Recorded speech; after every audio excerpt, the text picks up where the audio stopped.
Born to Ride is sponsored in part by Rubenstein Law, 1-800-FL-LEGAL, representing riders since 1988. Offices throughout Florida, 1-800-FL-LEGAL. Hi, I'm attorney Robert Rubenstein, and this is Rubenstein's Rules for Personal Injury. Rule number 1. Get an attorney. When you or a loved one have been injured by another's negligence, an experienced attorney can make a huge difference. At Rubenstein Law, we will find all of the insurance, make sure your injuries are documented, and work to get you the best result. While each case is different, a well-known insurance company's own study showed people with a lawyer, on average, got more money. Call Rubenstein Law at 1-800-FL-LEGAL.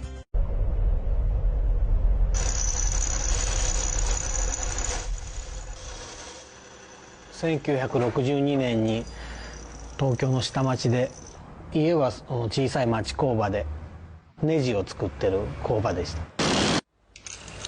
油の匂いとか機械の音とか、鉄の匂いとか、そういうことにすごい慣れ親しんで育ってきたから、なんか今こういう生活っていうのが、ね、すごい自分の肌にしっくりきてるんじゃないかなっていうふうには思ってます。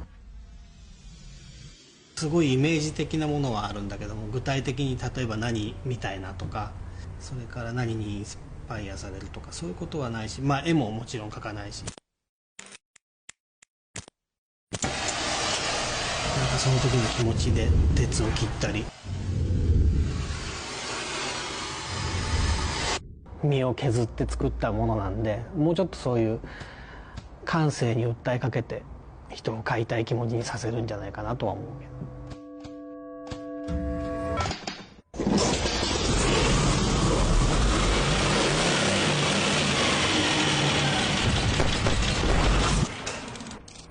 バイクはもちろんそのバイクそのもの単体でもかっこいい方がいいんだろうけども、お客さんが乗って初めて完結するものだから、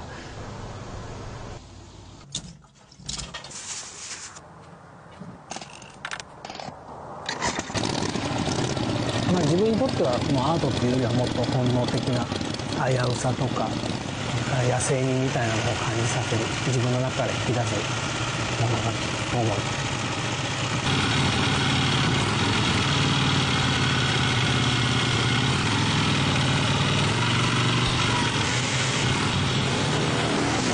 こういう外観から感じるそんな荒々しい感じじゃなくて、ものすごい平和な世界で、地面も空も真っ白で区別がつかないようなところを、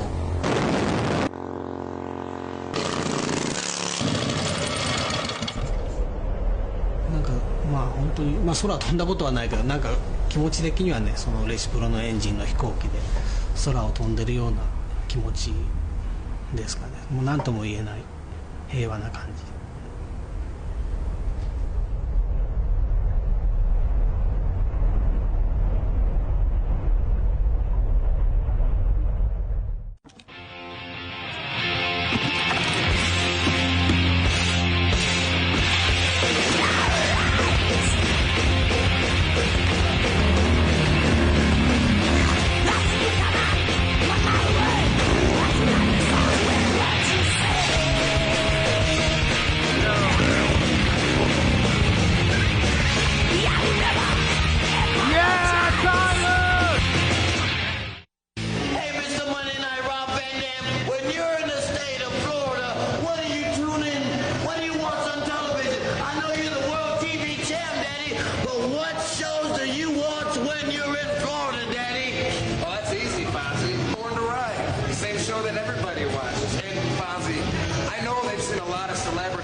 Tune in every Thursday, 7 to 8 p.m. on the Boss Hogg Radio, a fast hour of good talk, good biker talk, what you really want to hear.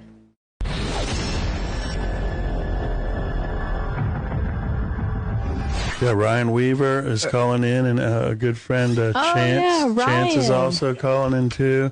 And Ryan's got a new song. We might be able to get on the air, if not tonight, next week. He's a music artist. Yeah, the song is Let's Talk About Heroes, because these guys are real heroes, man. They put it on the front line for us, and every day they live it, and breathe it. And it's just an honor that we have them on the show tonight. Great to have you guys on, and let's get right into it, man. You guys know what the deal is, how important this day is to veterans. But like I said, every day we should honor our veterans, and I'm sure you guys have a way to put it in perspective for us. So the floor is yours. Chance, start it out. Well, I'm like you, Ron. I believe that every day we should honor our veterans and those that serve. Not just our veterans, but our public servants. Mm-hmm. The guys that put on the badge, drag a hose into a burning building. The EMTs, the paramedics, everybody, they need to be honored every day. And unfortunately, in today's society, we feel like we're in a war zone. We really do, don't we, Ryan? Yeah, absolutely, brother. I mean, we're in the fight still. We're always willing to help our brothers and sisters in arms out. And in the law enforcement, first responder, military communities, every single one of us, we have this common bond. We have this brotherhood and sisterhood that is unique. There are very few folks in the entire United States that have ever either served in the military or have served as law enforcement or first responder. But this is what happened? Somebody's busy. But wait, where were we? Well, Chance, let's back up. You're with the Shadow Warriors. Now, there was some conflict. The name of your riding group, you had to make some changes recently on that. Is that correct? Yeah, we had, years ago when I started this up, I had started this up with one of the Benghazi survivors, and we had kind of a falling out. And through the mediation process, we just went ahead and got this all settled and did a name change. And instead of the Shadow Warrior Riders, we are now the Warrior Riders. And it just kind of ties everything together with what we do for our mission, because last year at our Warrior Weekend held in Orlando, we had an individual come up and give us a sponsorship check of $1,000 to start our own 501c3 nonprofit, which we did, and that's called the Warrior Shield Foundation. And then we also have a group of great civilians, of supporters that are out there that just support our mission and show up to everything that we do. We wanted to honor them, so we created the Warrior Guard. So we've got the Warrior Riders, the Warrior Shield Foundation, and the Warrior Guard. So it tied everything nicely together. And you've always been so active and busy in this group for many, many years. And recently you got a little bit of taste of retirement here, and you're getting to enjoy some different things and different aspects of being part of the group. Is that right? Well, not yet. I mean, I'm getting to the age retention level for my agency. As you know, Debbie, you and I and Ron go back a long time with Born to Ride television and my tech tips of the week when I worked for Harley Davidson. And when 9/11 happened, I went back into the service of this government as a federal air marshal. I've been doing that for the last almost 20 years now. And unfortunately, my agency is telling me that I'm too old to do this anymore. So I'm eligible to retire in February. And I'm going to work right up until the last minute where they say, we're kicking you out, Chance. And so, yeah, I eventually will have some more time to dedicate to the motorcycle club and to the Warrior Shield Foundation and our mission of warriors helping warriors. It is an honor to have Ryan on here, too, because he's a guy that makes a lot of moves and makes things happen. And tell us a little bit about your background and how you got to where we're at right now with the song and the music and, tell us a little bit about how it all came together. Well, in 1972, my parents got in the back seat of a 57 Chevy. I'm kidding. Anyway, that's where it all started. Fast forward. So I was, that's a joke, but obviously.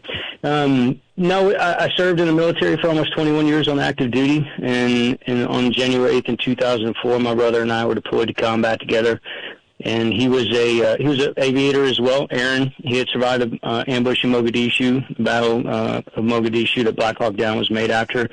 He was a cancer survivor and was non-deployable, got a waiver to be deployed, but he had to get bi-monthly blood screenings for the cancer.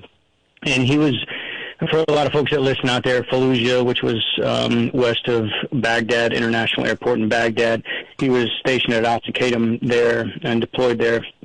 But one was bi-monthly blood screenings. He had to fly into Baghdad Hospital, and he was taking a medevac helicopter on January 8th when it was shot down and killed everyone on board, and we became a first-time Gold Star family. And I started chasing my dreams in his honor. No longer had his footsteps to follow in that I had for the previous time that I was in the military as an aviator, and I never flew. I flew the day he died in Iraq.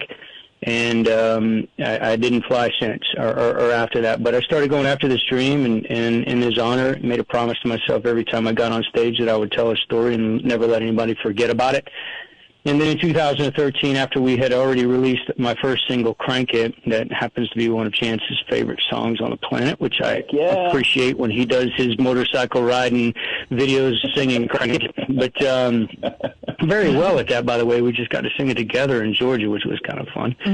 But then Randy Billings, my brother-in-law, was piloting a Black Hawk in Afghanistan when an IED blew the tail boom off of that, and a passenger in the back was ejected and survived, but Randy and the rest of the crew rolled down 500 feet of mountainside, and he was killed in action as well, making us a two-time Gold Star family.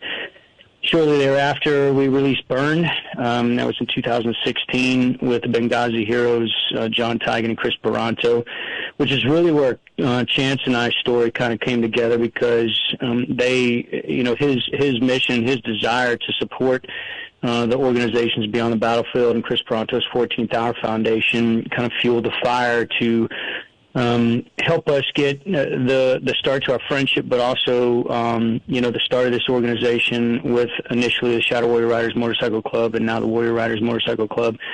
And, it's just been great since. I mean, in 2018, after doing a show in Colorado in 2016, the Professional Bull Riders CEO was there. He was a sponsor of the event, and I told my backstory, and we blew the roof off the place, opening up for Warrant, Dokken, and Jack Russell's Great White, and my music mixes in very well with that 80s rock crowd, the biker crowd, at a biker rally there for the Soldier Network. And Sean Gleason came up to me and said, hey, we got something we're planning on doing in 2017 and 18. We'd love to get you involved in it. And 7 months after that, we wrote the album Celebrate America and the 4-song EP. And at the World Finals in 2017 at T-Mobile Arena in Las Vegas, I headlined, replaced Steven Tyler from Aerosmith. He was a headliner in 2016. I headlined in 2017, somebody nobody knew. And my first show in 2018 was Madison Square Garden. We did 24 arena shows across the nation honoring our fallen law enforcement, first responders, and military. It was with my tribute video, Never Forgotten. And 3 shows in Australia, which was pretty cool to get to do. Travel over to Australia for a month. That didn't suck at all. The Australians knew how to take care of Americans. They love Americans, and like we're part of the same family. And this year we have released a couple music videos with, we re-released Never Forgotten on 9/11 because it was the 20th anniversary. It felt appropriate. And released No Second Chance just shortly thereafter. And we just came out with this past weekend, and today the song dropping live, but this past weekend the music video for Let's Talk About Heroes, which if anybody out there watches this video and is not touched, if their heart's not touched, they don't have one. That's true. Very true, Ryan.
Antique Malls. 3 amazing locations in Florida to find your treasures. Vero Beach, Eustis, Wildwood.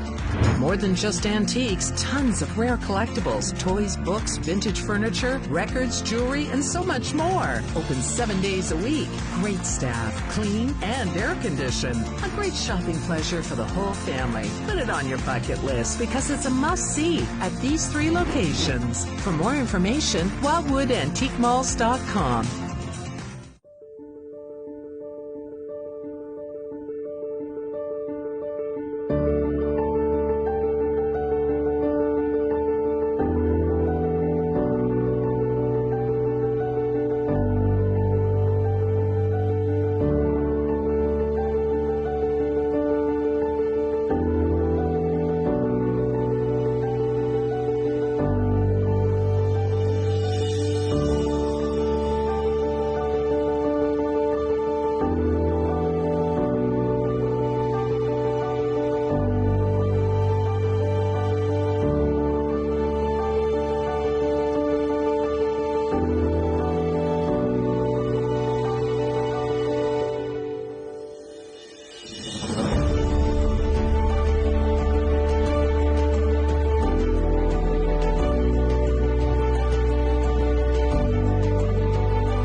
What can you tell these guys out there listening, and girls and veterans out there, from your perspective, on how they should be feeling, and that people really, really do care about them? Yeah, go ahead, James. I'll let you start it, and then I'll play on. How they should be feeling. I think that's a difficult question to answer because everybody, based upon the time that they served and where they served, is going to have different feelings. The majority of time I served was during the Cold War, during the 80s. All my time was spent overseas. Then coming back from that and going back to Los Angeles and working LAPD during a pre-camcorder time, Rodney King time. People that served, the police officers, pre and post that, they all have a different perspective on what these Memorial Days mean for them, the Veterans Days, remembering fallen officers, fallen whatever. So I think it really depends where and when you served, how your feelings are going to be. And Ryan will attest to this as well, that we also can't forget that when we're talking about our heroes and remembering, we also need to remember our family members that we leave behind when we go downrange. When Ryan and I, when we deployed and we went places during obviously different times in the military history, but we sign our papers, we sign our wills, and we go off and we know our jobs and we do our jobs and we kind of forget everything back home. But we leave our spouses and we leave our children and our mothers and our fathers and girlfriends and boyfriends. And they're left here to deal with everyday things, and we really are punched out from that. So, we need to remember their sacrifices as well during these times. Ryan, what do you think? I'd say that for the one time that I've heard someone say, that our military is, anything negative about our military or our heroes out there, I hear 10,000 times how much Americans care about the sacrifices and what our military service members do, along with our heroes law enforcement and our first responders as well. I think that there's a lot of stuff that's being put out in the media, and a lot of things that are being put out there that just simply aren't reality. And the problem I think that we end up running into is folks in our community, which is a very small community, very tight-knit community. Folks get down about that because that's what they think the reality is. Because quite honestly, when I was in the military, and I'm sure Chance will say the same thing, that it's a microcosm that you're living in, and things, you're really focused on what you're doing, just like everything else in life, but you're really focused on your military career, you're really focused on what you're doing as a military service member or law enforcement, whatever it may be. And the outward projection of hate and those kind of things that happen from folks that don't understand the life that you're living, it's not reality. It really isn't, because the rest of America, I would be inclined to say the majority by far of America loves our heroes. And we want to make sure that all of our heroes are honored in the way that they should be honored. And knowing that from the military and law enforcement first responder standpoint, it's extremely important that people will pay attention in our communities to that love that's out there, as opposed to the hate that they're seeing, because it's not the vast majority of folks out there. True. And Ron and Deb, this is one of the reasons I wanted to start this motorcycle club, the now Warrior Riders, is because I wanted to not only join together, like-minded people that had served, but from as well as I do, Ron and Deb, being in the motorcycle community for as long as the three of us have, there is not more. There's never more been a more gracious, giving people than those in the motorcycle community, and they're very patriotic. And so this all goes together so well that we can join this together, and just be supportive of one another. Yeah, man, that's some great words there. And, and then you have a group, a motorcycle club, the Warriors, that can bring more people together by educating them to know that they can be there with you guys, and you understand what everybody's going through. So it's another outlet for people. But what I was getting at is the veterans that are listening now, from your hearts, what can you tell them and let America hear as well to celebrate or to honor Veterans Day? You're loved. You're loved and appreciated, and we need you. America needs you. America has needed you. Your sacrifices, regardless of the current situation or whatever it may be that you're in, your sacrifices don't go unnoticed by those around America that need you. There are great organizations like the Warrior Shield Foundation that are out there to support you and stand beside you through the tough times just as much as the good times, because that really seems to be when folks fall to the wayside, when things get tough. But America loves you. I know. I see it firsthand every single day. Every single time I get to step on stage and either do motivational speaking or perform, I get to see just how much America loves our heroes. Do you guys think this country does enough for our veterans? Hell no. No. To have homeless veterans out there. Excuse my language, but heck no. You can say hell. Sorry about that. I can say hell. I was about to say. Why? Where do we? Boss Hogg Radio is not politically correct. I got you. Okay. Well, I can trust me. I can get definitely non-politically correct. No, I don't think that. I think we're seeing some of the things I'm seeing on social media, and not to take over the conversation or Chance, I apologize if. No, man, go for it. I've got 80-something thousand on my 84,000 on my Instagram page and 50,000 on here, and the messages every single day that are coming through of our veterans that have had, our active duty folks that are at 18, 19. And this, by the way, my opinion right now does not have to do with the Warrior Shield Foundation. I'm just going to say that right now. I'm not talking right now as a representative of the Warrior Shield Foundation. I'm talking now as a veteran and a country music artist. These are my personal opinions, and they are not reflected. This is not a reflection of Warrior Shield Foundation. But I see this every single day, how our leadership right now is taking 18, 19, some folks that have put in their retirement paperwork, and they're requiring vaccine mandates. I got a message from a pregnant female who is 1 year from retirement. She's already put her retirement paperwork in, and they're mandating that she get a vaccine, or they're going to pull her retirement paperwork, dishonorably discharge her, and take all of her VA benefits. And she is not abnormal when I'm getting these messages. I'm getting these daily from folks about the vaccine mandates. And that, I'm not going to get off on a tangent about vaccine mandates, but it is a true indicator that our military leadership at this point is failing our military service members when you're not taking into consideration the 8, 9, 10 deployments that they took to Afghanistan, the TBIs, the missing limbs, the injuries that they've got, the psychological disorders that they've got. I mean, you name it, the things that are wrong with these military service members, and they're being threatened with everything right now, and having that taken away. And outside of that, one thing I'm also seeing as well, the number of people that are messaging me and telling me how half of their military unit, or half of their unit, if not more than half of their unit, will not get the vaccination, don't want to get it. It's not about the vaccination itself. It's about choosing and being more educated about it.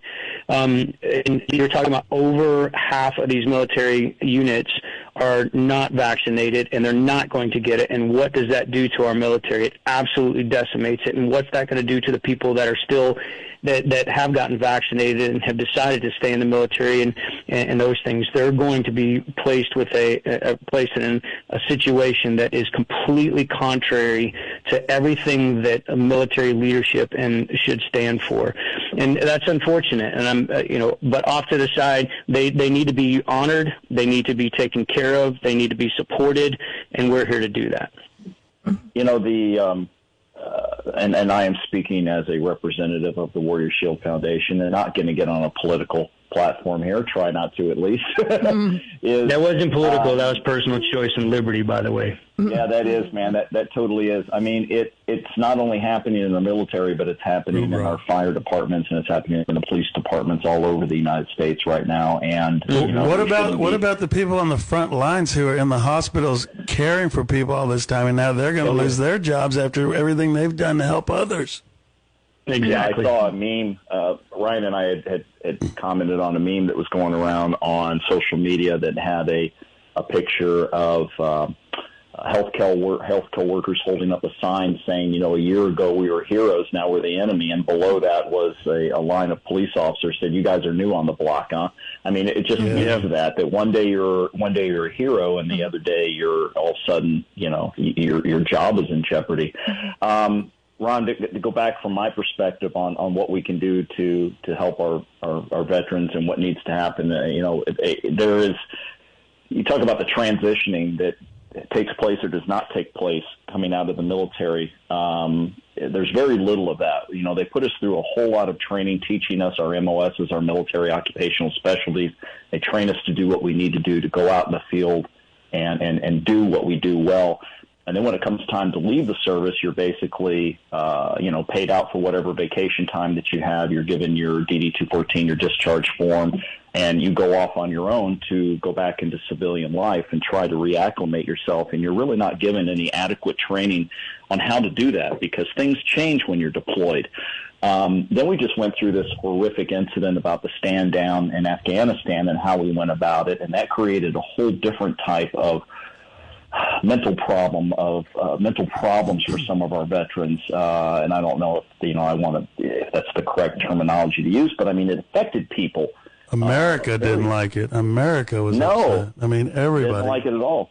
I mean, I was fortunate enough. I don't know if you and Deb know this, but I was part of the rescue effort to bring back refugees from overseas back to the United States, and it was very meaningful for me to do that. It was very touching to do it because I did see a lot of people that had known nothing of Taliban rule, that were in their 20s, so they, for the last 20 years, knew nothing about us and our protection and what we provided. There's some stability in the region.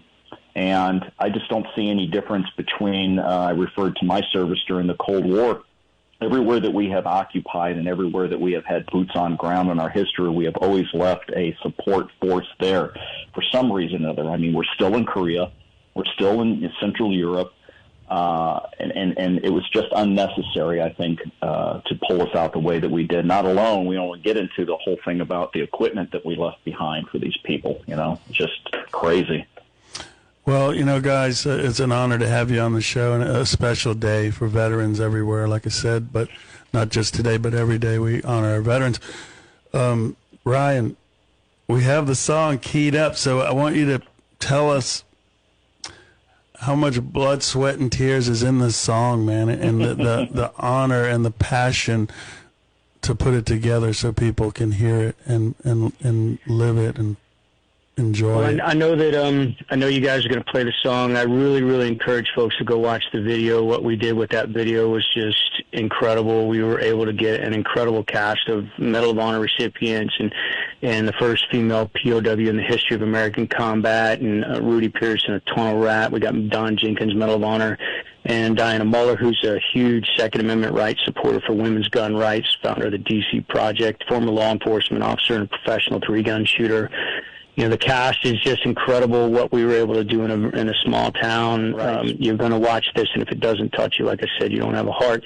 But I wrote the first verse about my grandfather. He was a belly gunner in World War II, and we depicted that, and we partnered up with Dave Bray, who is a Navy veteran as well, and he spent a great deal of time with our law enforcement officers with his song Last Call, which is a powerful song about the last call of our law enforcement officers, and co-wrote that with Craig Wilson, a great friend of mine who also wrote Burn, one of my songs, Burn, if y'all want to check that out. One of my favorite videos in the project with the Benghazi guys, Chris Bronto and John Tigan. But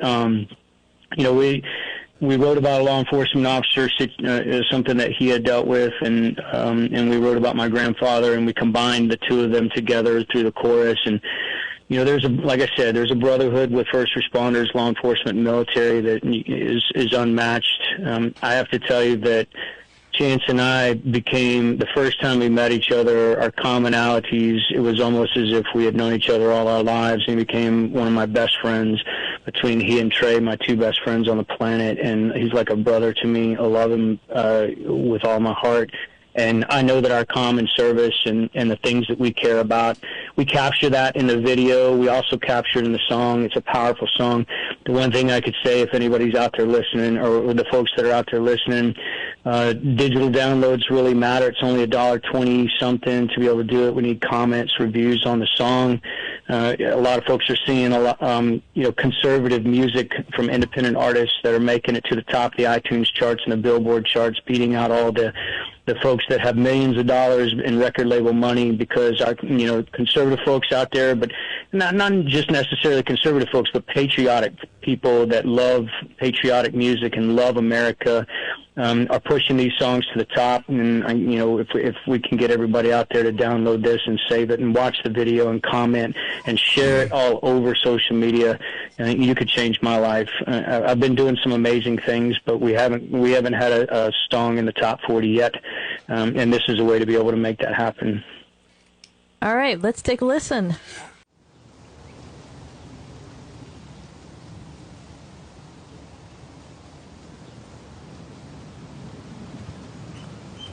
Hey, y'all, dinner's ready in 20.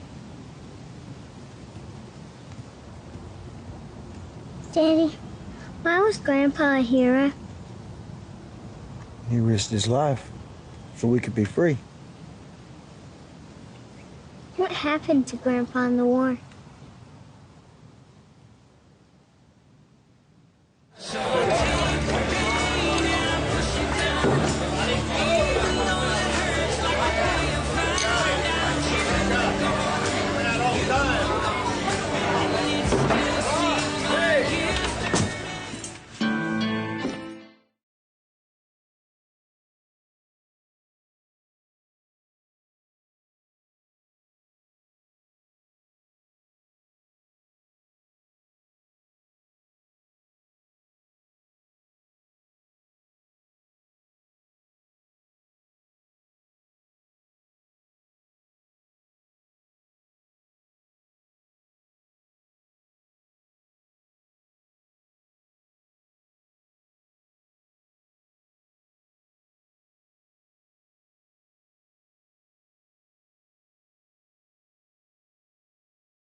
How are you, buddy?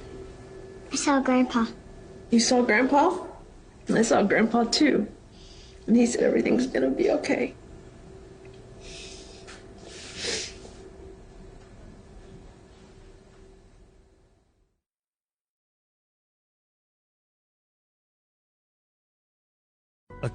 Kyle Ray Rice, the work of motorized art in the Born to Ride magazine. He's on the phone now. We're going to find out all about this motorcycle and his background.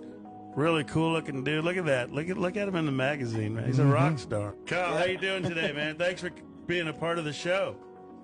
No problem. Thanks for having me on. And we met you at Biketoberfest and, at Chopperama, actually. It was really good to meet you. The innovative design that you have is really outstanding. And speaking of outstanding design, the bike that's in the magazine, you got to tell us a little bit about that. How did it come about? And what's the concept of that? Because it's really unique. It's a 108 cubic inch shovel head, so it's pretty meaty shovel head. It's Delcron bottom end, S&S flywheel. Truck cylinders. The heads are all done up. It was a bike I wanted to build for a long time. I'm basically like a dirt bike, but a Harley. Harley that rides like a dirt bike. That's kind of where it came from. There was a lot of concept drawings of it beforehand, but that was the end result of all that. It's just genreless. It just kind of stands off by itself. You know what I mean? It's got a lot of tracker blood in it, I guess you'd say. It's just a big dirt bike, basically. It's real aggressive. It's a fun bike to ride. It looks like it can do a wheelie, with no effort.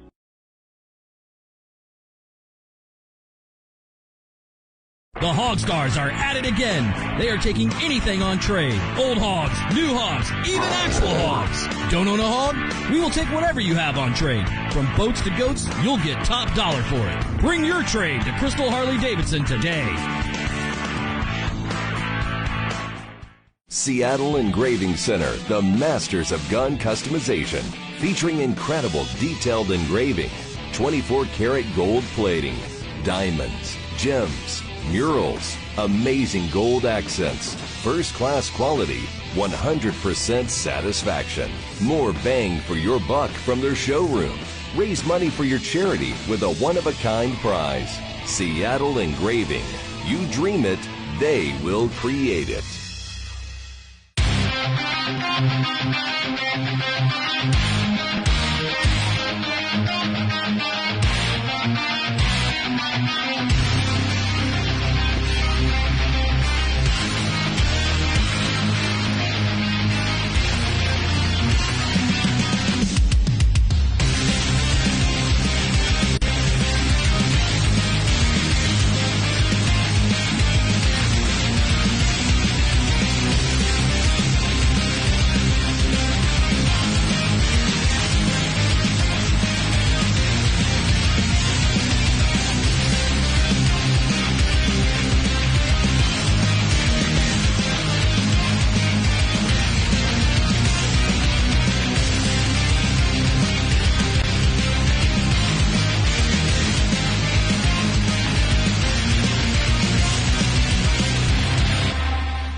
I'm attorney Nicole Armstrong from Rubenstein Law, and this is Rubenstein's Rules for Personal Injury. Rule number 2, beware of strangers. If you've been in an accident and a stranger contacts you to get your case, watch out. They're breaking the law. These crooks knock on your door, send you text messages, and even go into your hospital room uninvited. They work for shady clinics and lawyers who want the insurance proceeds for themselves. Don't hire them, report them. For more of these rules, go to rubensteinlaw.com.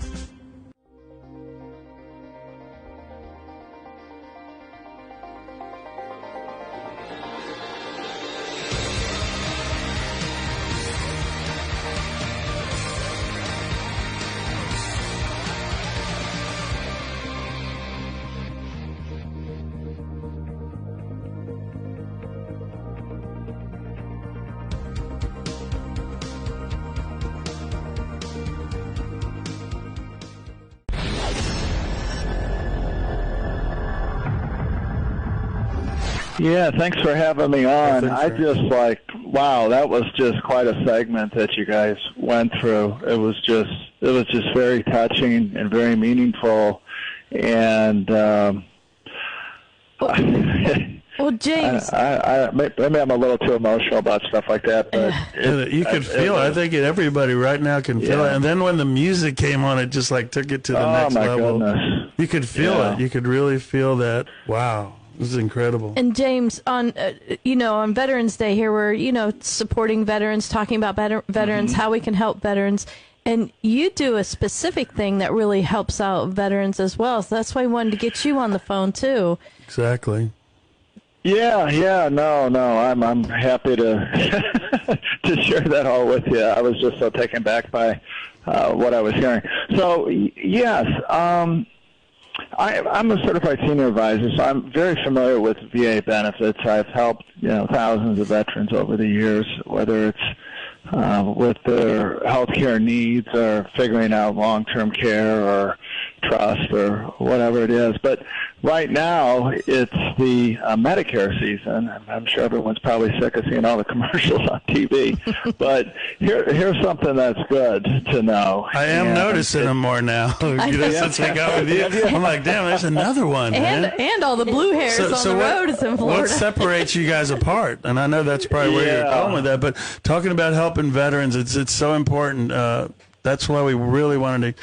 Because we didn't talk about that last week either, but I mean, sure. So carry on. Yeah. Well, here's the good news. All right, insurance companies. I mean, everyone has their opinions of them, and I mean, most people hate insurance. Let's face it. Most people hate insurance companies and taxes. And taxes and things like that. But it's just like a necessary evil. Yeah, it is. It's a necessary evil. But here's the good news. The insurance industry has recognized the sacrifice that veterans have made during their active service years. And, studies have shown that veterans have really exceptional health care needs. And, of course, many suffer from physical impacts of war, and we all know that.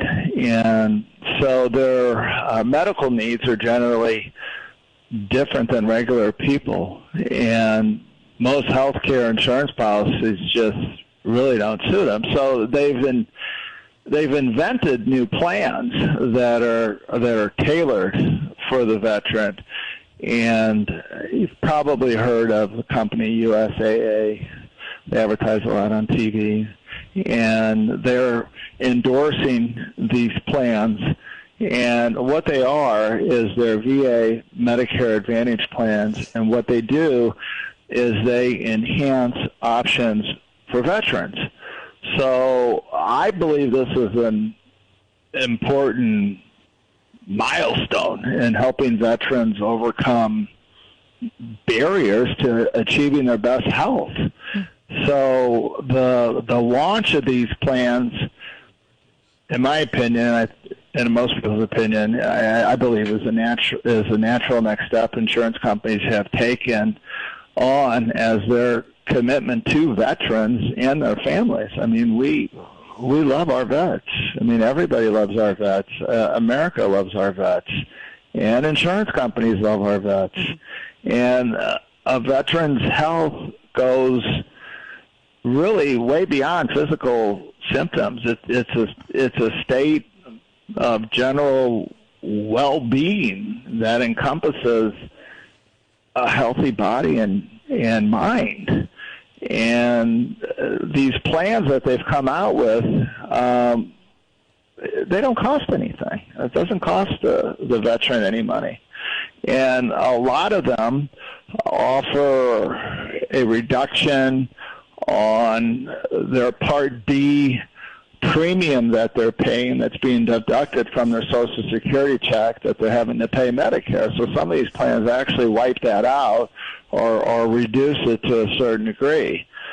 So there's a lot of give back to the veterans from the insurance companies. And the primary reason why veterans are enrolling in these plans is they add increase to VA coverage that they currently have. I mean, they can still go to the VA. That's not taken away or anything. That's encouraged. But these plans, what they do is they help close any gaps in the health care coverage.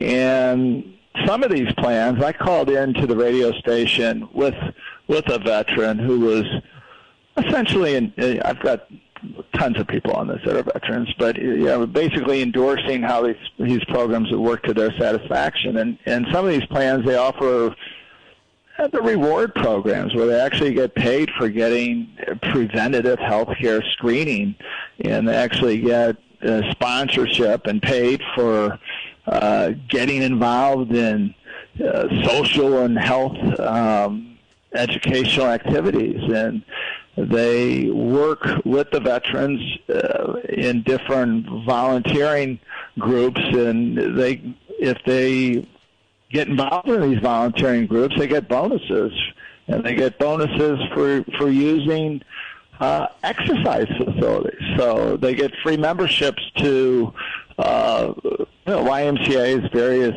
physical fitness centers and things like that are they have access to really on a national level. So these plans can help in so many different ways. But the biggest thing they do is they provide the veterans with additional health care services and location options. So if they don't want to go to the VA hospital, they just want to go to the emergency room nearby, or they just want to go the urgent care facility nearby, they can, and it's covered. And they also offer veterans really access to robust dental coverage without, in some of these plans, there's no limit as to how much they can spend for the dental benefits. And these plans also offer, just a tremendous broad network of physicians and hospitals and urgent care facilities, all across America. So that's what the insurance companies are doing to give back to the veterans that have sacrificed, so much for us. So how important is that to you, that you can offer that and you can actually help veterans when they need it, or they might not even know you can help them, but now you're letting them know? Well, yeah. I mean, my experience is that a lot of them have never heard about this. There's not a lot of compensation for offering these types of programs, but that's why I do it. It's the way that I can give back. And so I'm not really, I guess, a commission-driven type of insurance guy. I never have been. It's never been my philosophy. I've always just put service first and done the best I can for people, and what goes around comes around. It all comes back to you. It's like paying it forward. It's so cool that we have you on this show as well, because when I was talking to you the other day, you said, oh, man, I got a ton of things I want to do with veterans, and I can help them, and I've done it in the past. So I'm trying to let people know that James is a real guy, and he really cares. He doesn't have to do it, but he's like, Ron, I want to come out. I want to help people. It's not always about the fast buck or the money. He really cares. I mean, and that's what's so important to our lives and our future. Isn't that right, Deb? That's right. I'm learning a lot. Yeah, this is the time of year to do it, for sure. You've got till December 7th. The VA plans have a little more grace period than that, so that's good for them. But yeah, if you know anyone on Medicare, or if you're on Medicare, it'll be a worthwhile event to attend, because it's one of those things, you don't know what you don't know, and there's no way that I can really say everything that could possibly benefit someone in this period of time, because everyone's different. So what we're going to be providing is really a personalized service for people who want it. at the time that they're there, or we can set up a future appointment and really, look under the hood, so to speak, and figure out how we can make things better. And my experience in the past has always told me that there's always something better out there. It's just a matter of finding it. James, how do they get in touch with you? Okay. The best number to reach me at is in Tampa office, toll-free, 833-467-2865. So it's 833-467-2865. Or go to the website, healthinsurance65.com. Thanks for having me on. Man, thank you for being such an important part of the show today. Super. Thank you, sir. You very much. All right, man. Bye-bye. Appreciate it, James. Find us on Facebook, Born to Ride TV and magazine, the ultimate multimedia biker experience. Is your business becoming invisible? Create a great advertising relationship today with Born to Ride.